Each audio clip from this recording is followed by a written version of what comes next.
Hola, como no podía ser de otra forma, este curso va a comenzar explicando qué es Java.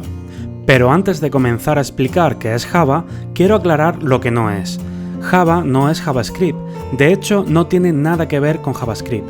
Mucha gente cuando se inicia en este mundo de la informática los confunde pensando que al tener un nombre parecido tienen algo que ver el uno con el otro, y esto no es así.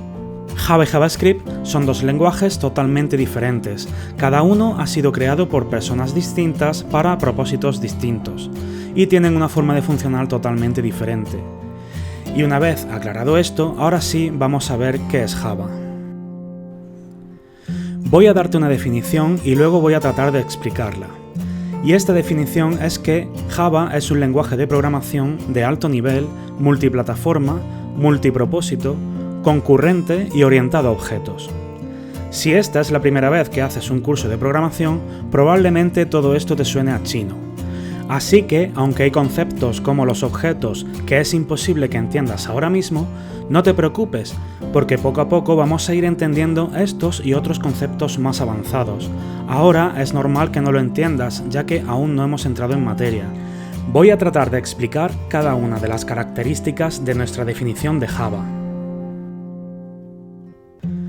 Creo que todos entendemos que un lenguaje de programación es un conjunto de normas de sintaxis e instrucciones que sirven para controlar un dispositivo, y nos va a dar el poder para crear programas que lo controlen tanto a nivel físico como a nivel lógico. Cuando decimos que Java es un lenguaje de programación de alto nivel, nos referimos a que es un lenguaje que pueden entender los humanos. Si hablamos de un lenguaje de bajo nivel, en realidad estamos hablando de un lenguaje que entienden las máquinas, es decir, un lenguaje basado en sistema binario. Una máquina por sí sola no puede entender un lenguaje de alto nivel, así como un humano no tiene capacidad cognitiva para entender un lenguaje de bajo nivel. Sería muy difícil entender una conversación si solo nos comunicásemos con ceros y unos, igual que una máquina no puede entender palabras escritas con un lenguaje alfanumérico en el que usamos números, letras y caracteres especiales. El sistema binario que entienden las máquinas, porque así las hemos construido, se basa en ceros y unos, siendo un 1 una carga eléctrica y un 0 una ausencia de carga eléctrica. Con este sistema binario se crea lo que se conoce como lenguaje máquina. Igual que con el alfabeto se crean otros idiomas como el español. Y del mismo modo que con el alfabeto también se crean otros idiomas como el francés, el italiano o el inglés, hay distintos tipos de lenguaje máquina creados con el sistema binario. Y dependiendo de la arquitectura de cada dispositivo o de su sistema operativo, ese dispositivo entenderá un lenguaje máquina u otro. Es decir, del mismo modo que con un alfabeto hemos creado distintos idiomas para comunicarnos los humanos, con un mismo sistema binario hemos creado distintos lenguajes máquina para comunicarnos con las máquinas. Y de la misma forma que cada persona habla el idioma de su país, una máquina solo entenderá el lenguaje máquina compatible con ella. Debido a esto, a la hora de programar nos encontramos con dos problemas, que las máquinas hablan un lenguaje muy difícil de entender para los humanos y que cada tipo de dispositivo utiliza un lenguaje máquina diferente. Por lo tanto, aunque hablemos con ceros y unos, no todos los dispositivos van a entender lo que queremos decirle. Para solucionar estos problemas se crearon los lenguajes de alto nivel, que son lenguajes que, a pesar de no ser idénticos al lenguaje humano, se asemejan mucho más a cómo hablamos los humanos que a cómo hablan las máquinas. Algunos ejemplos de lenguajes de alto nivel son Java, Python, PHP o JavaScript. Ahora vamos a pasar a explicar el segundo punto de nuestra definición, que dice que Java es un lenguaje multiplataforma. Como ya hemos dicho, Java es un lenguaje de alto nivel, es decir, un lenguaje que las personas somos capaces de aprender y utilizar con relativa facilidad, y cuya finalidad es, de alguna forma, hacer que una máquina entienda lo que le decimos. Sin embargo, también sabemos que las máquinas solo hablan lenguaje máquina, así que hay que traducirlo todo al lenguaje máquina, a ceros y unos. Solo de esta forma la máquina va a poder entenderlo. Esta traducción se puede hacer de dos maneras, compilando el código o interpretándolo. Compilar un código supone hacer una traducción de forma que el resultado de esa traducción se guarda en un archivo, y ese archivo, ya traducido, es el que va a ser ejecutado en el dispositivo. Sin embargo, interpretar el código se refiere a ejecutar el programa que hemos escrito sin compilarlo previamente, es decir, sin traducirlo, pero lo vamos a ejecutar a través de un intérprete. Un intérprete es un programa que lee el código y lo traduce al lenguaje máquina en tiempo real, mientras la máquina va ejecutando las partes que ya se han traducido, y solo va a traducir los trozos de código que sean necesarios para que el programa funcione correctamente. Lo más sencillo para entender qué es un intérprete es poner un ejemplo de un programa intérprete, como puede ser nuestro navegador de Internet.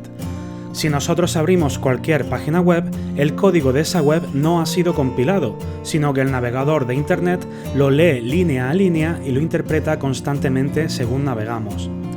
Esa traducción la va pasando en tiempo real al microprocesador para que se ejecute y nos muestra el resultado en la pantalla. De esta manera conseguimos ver la página web. No importa las veces que visitemos una misma página web, el navegador siempre va a estar interpretando y ejecutando el código cada vez que accedamos a ella.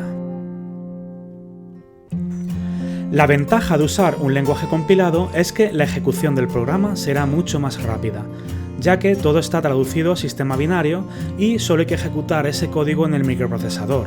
Sin embargo, el lenguaje interpretado se ejecuta de forma más lenta, por tener que estar constantemente traduciendo a sistema binario antes de ejecutarse. Como ya hemos dicho, dependiendo de la arquitectura del dispositivo donde vamos a ejecutar nuestro programa, el lenguaje máquina será distinto. De forma que si compilamos un programa para una plataforma como puede ser Windows a 64 bits, obtendremos un archivo ejecutable que solo es compatible con Windows a 64 bits. De forma que si queremos utilizar este mismo programa en un Mac, tendríamos que hacer una compilación nueva compatible con el lenguaje máquina de Mac. Y lo mismo con el resto de plataformas. Incluso si quisiéramos usar el programa en un Windows a 32 bits, podríamos tener problemas de compatibilidad. Sin embargo, esto no ocurre con los lenguajes interpretados. Siguiendo con el ejemplo del navegador de Internet, si yo hago una página web y la subo a un servidor, puedo conectarme a esa web con cualquier dispositivo, da igual si es un iPhone, un PC con Windows o una televisión con Android, ya que voy a acceder con un navegador compatible con el sistema operativo que estoy utilizando. Pues bien, volviendo a Java, hay que decir que es un lenguaje que intenta ser un término medio entre los lenguajes compilados e interpretados al mismo tiempo, recibiendo las ventajas y los inconvenientes de ambos tipos de lenguaje. Y esto es lo que lo hace tan especial. Cuando creas una aplicación en Java, compilamos en código en un archivo bytecode.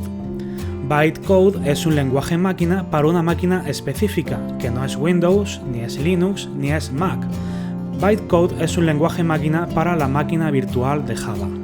Y es esta máquina virtual la que va a hacer la magia para que nuestro programa escrito en Java sea multiplataforma.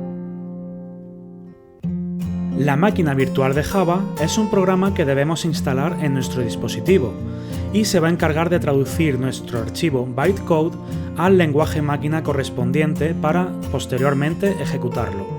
Es decir, la máquina virtual de Java es un intérprete que traduce de bytecode, que es su lenguaje máquina, al lenguaje máquina de nuestro dispositivo.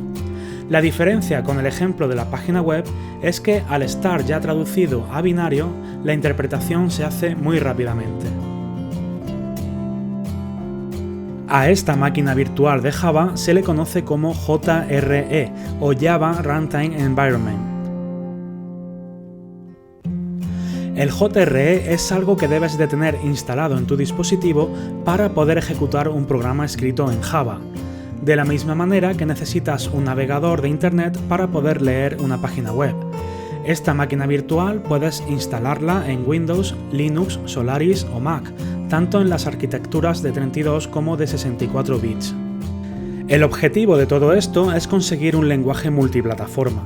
Si nosotros hacemos un programa en Java y lo compilamos, esa compilación va a funcionar en cualquier dispositivo que tenga instalado el JRE, ya que va a ser el JRE quien traduzca la información en bytecode a lenguaje máquina. Como nota final de este punto, quiero comentar que muchos electrodomésticos utilizan Java para funcionar. Y de hecho, Java empezó siendo un lenguaje para electrodomésticos, creado por la empresa Sun Microsystems a mediados de los 90, aunque posteriormente fue adquirido por Oracle. Su función multiplataforma, es decir, su capacidad para hacer que cualquier programa escrito en este lenguaje se pueda utilizar en cualquier parte, fue el motivo de su lema: Write once, run everywhere, o escríbelo una vez, ejecútalo en cualquier lugar.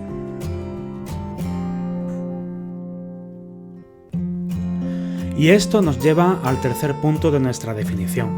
Java es un lenguaje multipropósito. Por un lado tenemos lenguajes como COBOL o Fortran que tienen una función específica, solo sirven para un propósito. Mientras que COBOL sirve para hacer programas de gestión y siempre ha sido muy utilizado por entidades bancarias, Fortran sirve para hacer cálculos matemáticos complejos a gran velocidad y es muy utilizado por científicos. Por el otro lado tenemos a Java, que tiene un abanico muy abierto de posibilidades y cada vez crece más, ofreciendo nuevas características, convirtiéndolo en un lenguaje todoterreno que podemos utilizar para conseguir multitud de propósitos. Frigoríficos inteligentes, sistemas de vigilancia, alarmas, sistemas domóticos, servidores web, aplicaciones para Android, programas de escritorio, videojuegos y un largo etcétera de productos informáticos están programados con Java, y todo esto nos puede dar una idea de su versatilidad. Como cuarto punto de nuestra definición, decíamos que Java es un lenguaje concurrente. Con esto nos referimos a que puede realizar múltiples tareas de una forma simultánea, es decir, es capaz de hacer varias cosas a la vez. A esto también se le llama lenguaje multitarea. Esto lo consigue mediante la programación de hilos en los procesos que crea nuestro programa en Java, lo cual ya veremos en este curso. De esta manera estaríamos dándole uso a los distintos núcleos de nuestro microprocesador.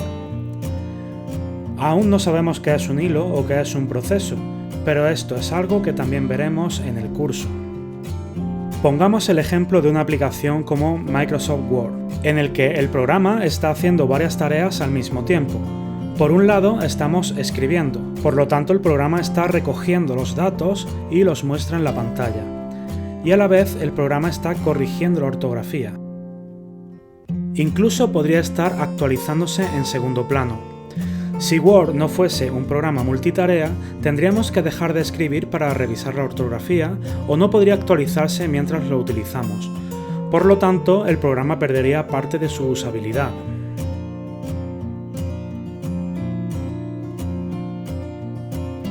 Como última característica del lenguaje, hemos dicho que es un lenguaje orientado a objetos. Para entender qué es un objeto, tenemos que avanzar un poco más en este curso.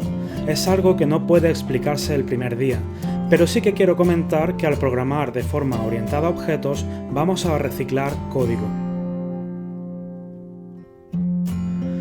Al reciclar el código, estamos aprovechando algo que ya habíamos escrito en otra parte de nuestro programa y reutilizándolo en otras partes donde lo necesitamos. Como ya digo, esto es algo difícil de entender ahora mismo, ya que aún no hemos programado nada y no sabemos qué es un objeto ni cómo utilizarlo, pero es algo que entenderemos a medida que el curso avance.